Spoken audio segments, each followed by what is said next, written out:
Hey guys, welcome back to my channel. This is going to be a twin flame reading. Divine masculine and divine feminine, the spiritual journey. Even if you're not really attached to your masculine, we're just going to kind of get into themes with your own spiritual journey. If you are divine feminine or however you resonate, we'll just pick up the energies. Today I've been having a lot of ancestral energy come through. I've been thinking a lot about my grandma and my mother's ancestral line.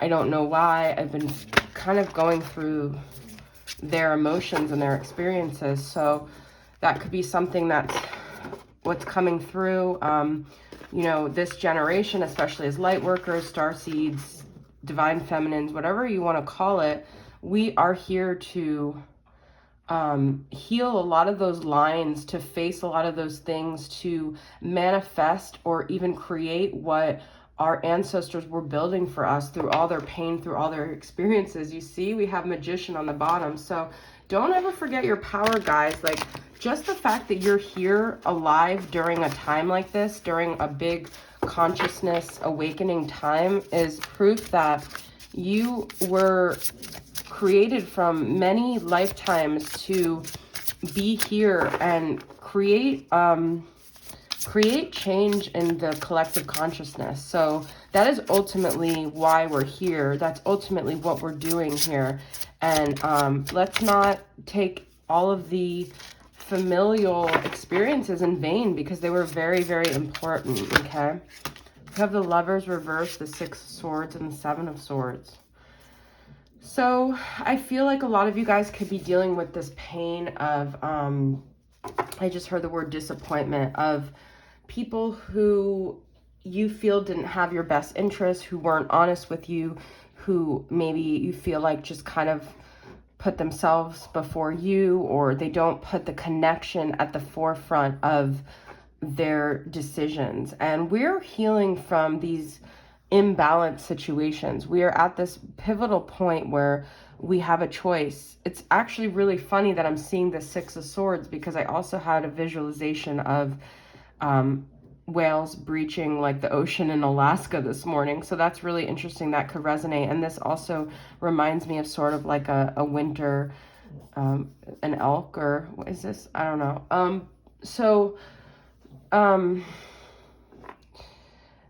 I think that with this Lovers reversed, we are starting to realize that, let's get some more clarity on this. This is also Gemini energy. This is, some people see this as the twin flame card. Some of us, let's see, I want to get some clarity. What is this Lovers reversed about?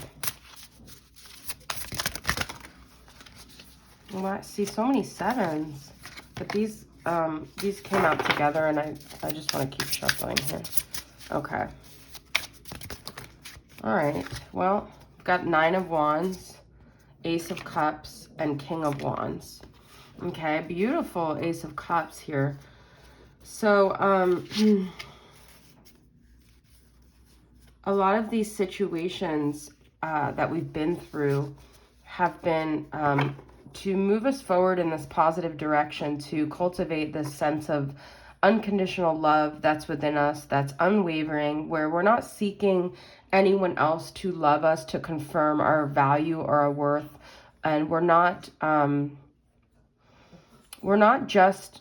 realizing how sacred what we have to offer is. And this King of Wands is like Leo energy, right? So it's like this fierce embodiment of love that we've been building, this sense of power, this sense of not just going with the wind and letting others dictate how we feel and what we're doing on our journey, but empowering ourselves. That's the word I keep getting, is empowerment. So sometimes this deck kind of throws me off. I don't know why. I love the imagery, but I kind of draw a blank a lot of times when I'm using that deck. So I'm going to use another tarot deck. It's very interesting that that happens. I just got that deck too, but all right, so let's see what this Light Seers Tarot. I've also just been doing a lot of readings, so we're going to see where the feminine's at and where the masculine's at, okay?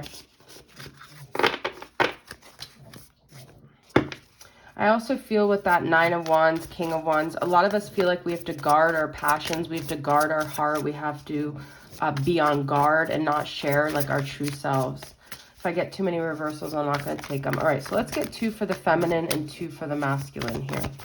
2 for the feminine. That's Lola snoring in the back. Oh, yeah, we've got Leo again. Strength and 4 of Wands for the feminine. Okay. I love this. I feel the feminines right now are just in this, oh no, this is 2 of Wands, sorry, are in this place of deciding which path for them is going to be the most truly aligned with who they are, with where they've been, with where they're going, and like, we're not going to play it small anymore, okay? We have 4 of Cups reversed. That has been coming up a lot. And 4 of Pentacles, look at that, 2 4s. This is for the masculine side. So I feel like the masculine, they were pushing the feminine away a lot, okay? They were holding themselves very closed off in the past. And I feel like they kind of want to reverse this. They kind of wish they could actually express to the feminine how much the feminine meant to them, because I feel like they held their energy back a lot. Let's see, let's get a clarity card on that.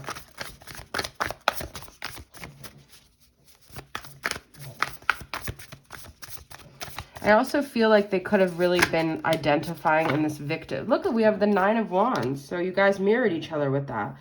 You might have felt like they pushed you away, but I feel like there was a mirroring of both parties kind of being unsure, kind of not really even being sure of themselves. And then we have the 5 of Wands with the feminine. So you guys may have thought if you're a feminine watching, you knew what you wanted, you were direct. But I feel actually there wasn't really direct communication going on. There was a lot of confusion. There was a lot of miscommunication here, okay? So what is the deck that I pulled up here that I wanted to use? Specifically pulled up a deck here. Well, I'm going to get into this Whispers of Healing. See, what are the things that we're healing right now as a collective?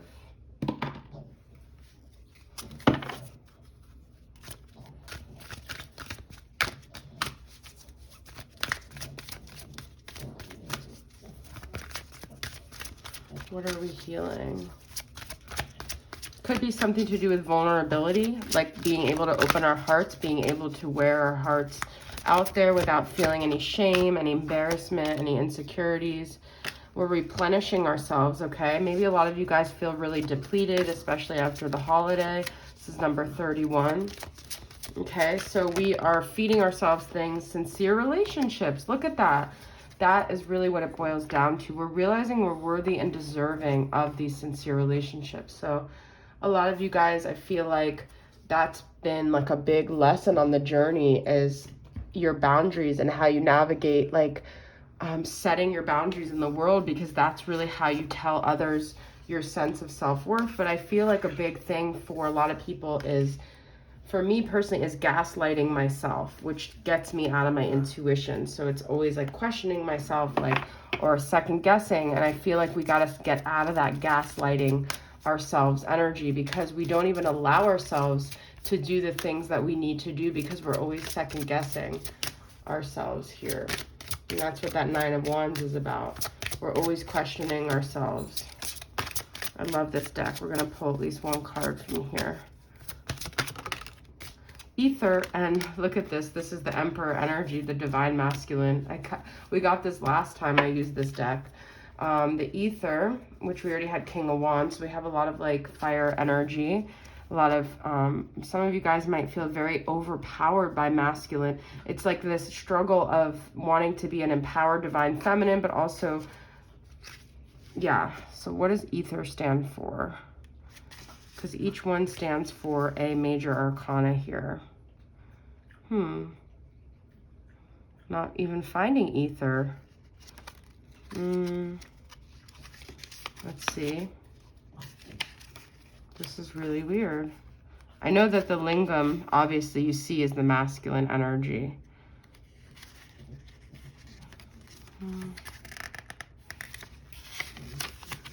Wish you guys could help me find this, because you see, usually, Okay. Wait. Okay, ether, page 17. So this is the Magician, the second time we're seeing this. Invisible, potent, unseen, mysterious manifestation drawing in. Formless water becomes crystallized as they move towards the center. Potent energies are available to us all the time. They may be unseen, but they're always in motion. So I only draw from the ether what I need, and I send out what will benefit all. This is interesting. So in a journal, voice app, or notepad, discuss 5 things that you've noticed in the past that have hindered, blocked, or splintered your manifestations. Focus on mindsets, narratives, and reactions you've had that created a negative effect. See how you can reconcile what you want with how you go about getting it. See if there's a way to manifest that not only serves you, but the universe at large, whereby you put good energy back into the ether at the same time as drawing from it. So we have to realize whatever we're doing could be pushing away our masculine, pushing away what we really want, okay, from some stubborn place of proving a point or sticking to a core belief that no longer serves us, okay?